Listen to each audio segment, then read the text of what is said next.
Oui. Donc les Chinois, en fait, je pense qu'ils cherchent à conjuguer deux choses, à reprendre leur place dans le monde, c'est-à-dire celle du pays numéro un.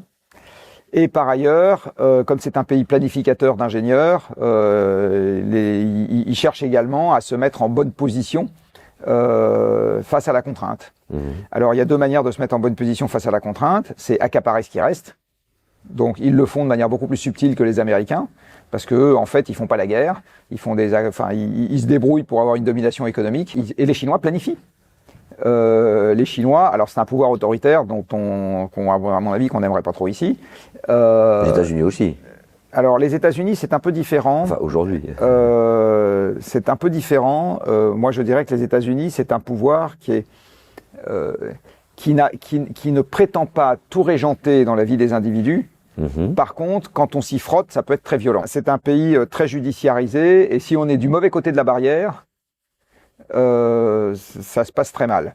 Alors que la Chine, j'ai envie de dire, il y a un mauvais côté de la barrière un peu pour n'importe qui. Mais donc c'est un pays qui planifie.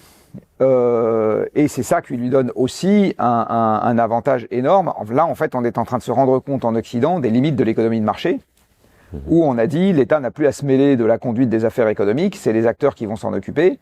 Et en fait, on se rend compte que la somme des intérêts particuliers ne fait pas nécessairement l'intérêt collectif, et en particulier sur les ambitions de long terme, ça fonctionne pas. Je vois plus, c'est ce qui s'est passé par exemple en Syrie, ou ce qui s'est passé, etc. C'est que dans les conflits régionaux, chaque puissance choisit son camp. Alors en Syrie, c'est encore les Russes et les Occidentaux, mais c'est chaque puissance choisit son camp, et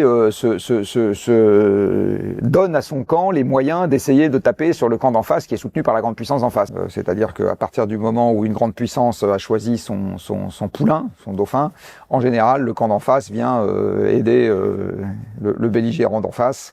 Voilà, c'est un peu comme ça que les choses se passent.